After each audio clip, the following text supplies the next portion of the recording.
نبینا کریمنا مولانا محمد مبارک رسول اللہ صلاۃ اللہ سلام علیکہ سیدی یا رسول اللہ۔ حضرات مجھ سے پہلے شاعر اسلام جناب طاہر رضا رامپوری نے منظوم خراج عقیدت پیش کیا۔ میری دعا ہے انہیں زندگانی راس آ جائے، قدم کے اٹھتے ہی منزل انہیں کے پاس آ جائے۔ میں یہاں سادات کرام کا غلام اور خادم بن کر کے آیا ہوں، میں یہاں عالم بن کر کے نہیں، مسلمانوں کا غلام اور خادم بن کر کے آیا ہوں۔ حضرات میں آئینہ ہوں، دکھاؤں گا داغ چہرے کا، جسے خراب لگے سامنے سے ہٹ جائے۔ کاغذ کا یہ لباس بدن سے اتار دے، برسات ہو گئی تو کہاں منہ چھپائے گا۔ ہمارے اسٹیج پر دو سادات کرام پنجتن پاک کی دو مقدس اولادیں ہیں۔ یہ وہ لوگ ہیں جن کی محبت کو قرآن نے واجب قرار دیا ہے۔ یہ وہ لوگ ہیں جن کے بارے میں میرے پیغمبر فرماتے ہیں من ماتا علی حب آل محمد ماتا شہیدا، جو میری اولاد سے محبت کر کے مرے گا وہ مرے گا تو شہید ہو کر کے مرے گا۔ سبحان اللہ۔ ایک طرف وعید کی حدیث من ماتا علی بغض آل محمد ماتا کافرا، جو میری اولاد سے بغاوت کر کے مرے گا وہ کافر ہو کر کے مرے گا۔ حضرات بادہ کی سرزمین سے عظیم خانقاہ جسے خانقاہ ربانیہ کہا جاتا ہے، وہاں کے چمکتے ہوئے روشن چراغ، گلستان فاطمی کے چمکتے ہوئے پھول، حضرت علامہ مولانا سید گوہر ربانی صاحب قبلہ مد ظلہ النورانی تشریف فرما ہے۔ داہنے سائیڈ میں پیش رو خطیب حضرت سید صاحب قبلہ بھی یہاں پہ تشریف فرما ہے۔ میں تیری بزم میں کس کس سے دشمنی بیتا، لکھا تھا نام تیرا بے شمار چہروں پر۔ حضرات یہ بزم محبت ہے، یہ جشن عید میلاد النبی ہے، اور یاد کر لو وہ جلسہ سلور جبلی نہیں بلکہ گولڈن جبلی ہوتا ہے، جس جلسے کو گنبد خضرا سے نسبت لگا دیا جائے۔ یہاں کی کمیٹی اور یہاں کے ایک ایک بچے کو مبارکباد پیش کرتا ہوں۔ یا الہ العالمین، جو آیا ہے اس کا بھی بھلا فرما، جو نہیں آیا ہے اس کا بھی بھلا فرما۔ یہ دربار محمد ہے، یہاں اپنوں کا کیا کہنا، یہاں سے ہاتھ خالی غیر بھی جایا نہیں کرتے۔ حضرات خطیب اگر تندرست ہو تو مائک بھی تندرست ہی ہونا چاہیے، اس لیے ذرا آپ بولیے سبحان اللہ۔ ہم الٹتے نہیں بے جان کتابوں کے برا، ہم وہ پڑھتے ہیں جو چہروں پہ لکھا ہوتا ہے۔ اگر طوفان میں کشتی ہو تو بن سکتی ہے تدبیریں، مگر کشتی میں طوفان ہو تو کیا الزام طوفان کا۔ حضرات ہم ابتدا کرتے ہیں مرکز اسلام سے۔ اب بتائیے آپ کی مائک میں کتنا آواز ہے؟ اگر میں یہاں سے ہٹ جاؤں تو یہ الزام ہوگا کہ خطیب بولا۔ میں ابتدا کرتا ہوں مرکز اسلام سے، آغاز کرتا ہوں صدر اسلام سے۔ مرکز اسلام ہے کہاں؟ یہ صدر اسلام ہے کہاں؟ حضرات مرکز اسلام وہی سرزمین ہے جسے مکہ المکرمہ کہا جاتا ہے۔ صدر اسلام وہی مقدس سرزمین ہے جہاں پر اللہ کا گھر ہے، جہاں اللہ کا گھر جسے خانہ کعبہ کہا جاتا ہے۔ ابتدا ہم وہی سے کرتے ہیں، آغاز وہی سے کرتے ہیں۔ وہیں پر ایک موحد ہے جنہیں حضرت عبد المطلب کہا جاتا ہے۔ یہ عبد المطلب کون ہے؟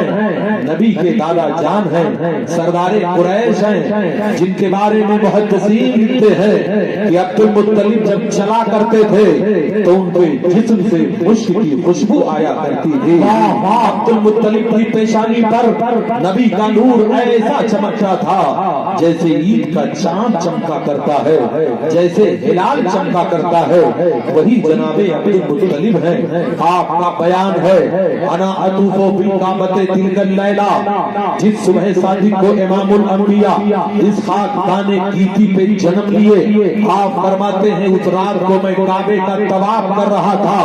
رات جب تیسرے پہر میں داخل ہوتی ہے تو عبد المطلب کہتے ہیں میں نے کیا دیکھا، خانہ کعبہ مقام ابراہیم کی طرف سجدے میں جھک گیا ہے اور کعبے سے آواز آ رہی ہے خبردار میرے خدا نے مجھے پاک کر دیا بتوں کی نجاست سے اور بت پرستوں کی گندگی سے۔ بت شکن آیا یہ کہہ کر سر کے بل بت گر گئے، جھوم کر کہتا تھا کعبہ الصلاۃ والسلام، میں وہ سنی ہوں جمیل قادری مرنے کے بعد میرا لاشا بھی کہے گا الصلاۃ والسلام۔ اے پیغمبر اعظم سے محبت کرنے والوں، اے نبی رحمت سے پیار کرنے والوں، اے میرے آقا کے جشن محبت میں حاضری کی سعادت حاصل کرنے والوں، یہاں آنے والا آیا ہے خالی ہاتھ آیا ہے، مگر جب جائے گا تو اپنے دامن کو گوہر مراد سے بھرا ہوا پائے گا۔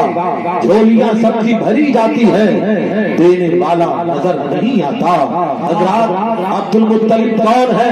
سردار قریش ہیں۔ آپ فرماتے ہیں پھر میں اور آگے بڑھا تو دو حسین پہاڑیاں نظر آئیں، ایک پہاڑی کو صفا کہا جاتا ہے، دوسرے کو مروہ کہا جاتا ہے۔ یہ وہی دونوں پہاڑیاں ہیں جن کا ذکر قرآن پاک میں آیا ہے، ان الصفا والمروہ من شعائر اللہ۔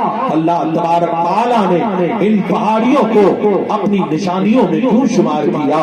کیا یہاں پر قرآن نازل ہوا تھا؟ ایسا بھی نہیں ہے۔ کیا اللہ کے نبی نے یہاں سے کھڑے ہو کر معجزہ شق القمر کیا تھا؟ ایسا بھی نہیں ہے۔ پھر ان پہاڑیوں کو اتنا بڑا درجہ کیوں ملا؟ تو علماء فرماتے ہیں ان پہاڑیوں پر حضرت ہاجرہ کے قدم پڑ چکے تھے، تو ان کے قدم کی برکت کی وجہ سے ان پہاڑیوں کو اللہ کی نشانی بنا دیا گیا۔ اے مسلمانوں، جب حضرت ہاجرہ کے قدم کا یہ عالم ہے تو قدم پاک مصطفیٰ کا عالم کیا ہوا؟ جب ان کے قدم بھر دیتے ہیں شاہان زمانہ کی جھولی، محتاج کا جب یہ عالم ہے مختار کا عالم کیا ہوا؟ مٹ گئے مٹتے ہیں مٹ جائیں گے یاداں تیرے، نہ مٹا ہے نہ مٹے گا کبھی چرچا تیرا۔ فانوس بن کے جس کی حفاظت ہوا کرے وہ شمع کب بجھے جسے روشن خدا کرے۔ حضرت عبد المطلب کہتے ہیں پھر میری خوشیوں کا ٹھکانہ نہ رہا، میں اپنے مکان کے دروازے پہ پہنچا، اللہ کے رسول کا گھر ہی خانہ کعبہ کے سامنے ہے۔ آپ فرماتے ہیں میں اپنے مکان کے دروازے پہ پہنچا تو میں نے کیا دیکھا؟ میرے گھر کا دروازہ اندر سے بند ہے۔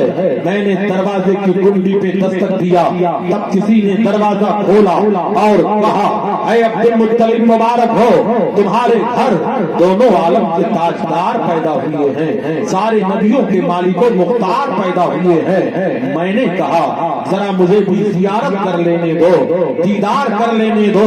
تب کسی کہنے والے نے کہا تھا جب تک ہم رسول کی قدم گوچی سے فارغ نہیں ہو جائیں گے نہ کوئی بشر اندر آئے گا نہ کوئی باہر جائے گا۔ ندا آئی دریچے کھول دو، ایوان قدرت کے نظارے خود کرے گی آج قدرت شان قدرت کی۔ عبد المطلب کہتے ہیں مجھے جلال آ گیا، میرے ساتھ ننگی تلوار تھی، میں نے دروازے کو دھکا دیا، اندر گیا تو میں نے کیا دیکھا؟ ایک شخص ہے جس کے چہرے پر نقاب ہے، ہاتھ میں ننگی تلوار ہے۔ میری نظر جب اس کے تلوار پہ پڑی تو میرے بدن پہ کپکپی طاری ہو گئی، تلوار میرے ہاتھوں سے چھوٹ کر زمین پر گر پڑی۔ اس شخص نے کہا اے عبد المطلب گھبرانے کی ضرورت نہیں ہے، ہم تو خدا کے رحمت کے فرشتے ہیں، پہلے ہم جی بھر کے نبی کا دیدار کریں گے، پھر تم رسول کے جلووں سے اپنی آنکھوں کو منور کر لینا۔ ندا آئی دریچے کھول دو، ایوان قدرت کے